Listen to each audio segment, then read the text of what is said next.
10, 15, 11 ಗಂಟೆ ಆದವರೆಗೂ ಕೂಡ ಯಾವುದೇ ಸಂಬಂಧಪಟ್ಟಂತ ಅಧಿಕಾರಿಗಳು ಬಂದು ನಮಗೆ ಸ್ಪಷ್ಟನೆ ನೀಡಲಿಲ್ಲ. ಈ ರೀತಿ ತಾಂತ್ರಿಕವಾಗಿ ದೋಷಗಳಾಗ್ತಿಲ್ಲ ನಾವು ಕೊಡ್ತೇವೆ. ಇದು ನಮಗೆ ನಾವು ಅದೇ ರೀತಿ ಕೂತ್ಕೊಂಡಿದ್ದು ಅದ್ರ ತಾಳ್ಮೆ ಇತ್ತು.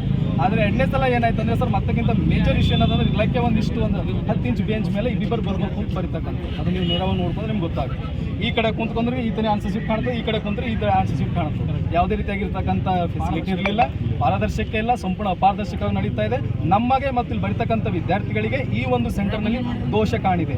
ಅದಕ್ಕಾಗಿ ನಾವೇನಾದಂದ್ರೆ ಮುಂಜಾನೆ ಸೀಸನಲ್ಲಿ ಇರ್ತಕ್ಕಂತಹ ಆ ಪ್ರಶ್ನೆ ಪತ್ರಿಕೆಯನ್ನು ನಾವು ಬಹಿಷ್ಕಾರ ಮಾಡಿದ್ವಿ. ಸಂಪೂರ್ಣವಾಗಿ ಅದನ್ನು ನಾವು ಹಾಜರಾತಿ ಕೂಡ ಏನಾಗಿದೆ ಅಂದ್ರೆ ಎರಡನೇ ಪ್ರಶ್ನೆ ಪತ್ರಿಕೆ 2 ಗಂಟೆಗೆ ಪ್ರಾರಂಭವಾಗಬೇಕಾಗಿತ್ತು.